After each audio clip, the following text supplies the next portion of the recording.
becomes what?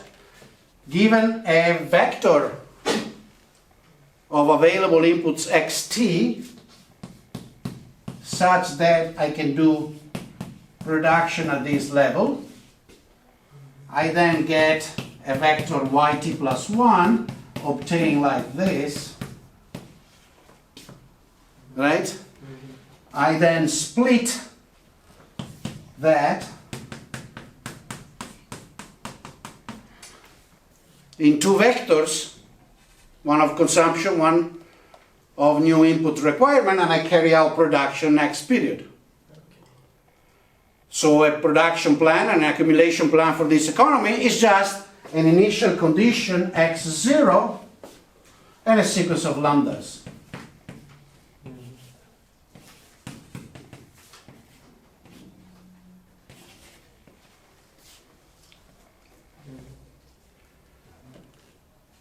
Right? Which will tell you, constant technology. We'll stop here, take a break. Is that clear? Yes. Ask me a question. Go ahead.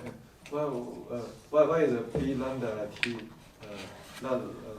Because this is the period at which I carry out production. Remember, I carry out production today on, what day is today? October 30th, 2018. Sorry. So I carry out production today, so that's lambda t, and tomorrow morning I get yt plus 1. That's available after a period, right? So that's output on October 31st, which I use for consumption tomorrow and to carry out production tomorrow at a level lambda t plus 1.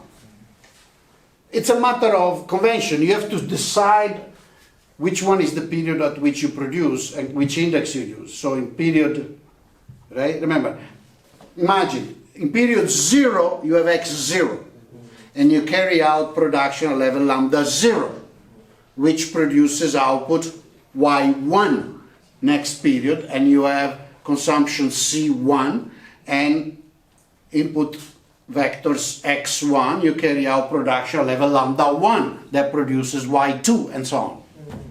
Just a matter of convention. You have to make t starts either from 0 or from 1. Okay? No, you're not convinced. This is output, this is input. This I put in, this I get out. Production process is the same though. Same level, right? Cook 3 eggs, put 3 eggs in, get 3 eggs out. Level is 3. You're not convinced. Maybe it's the English. I think it's the English. It's got to be the English. Ask your friend to tell you in Chinese, because the concept is very simple, so it's my English that is confusing you. All right, break.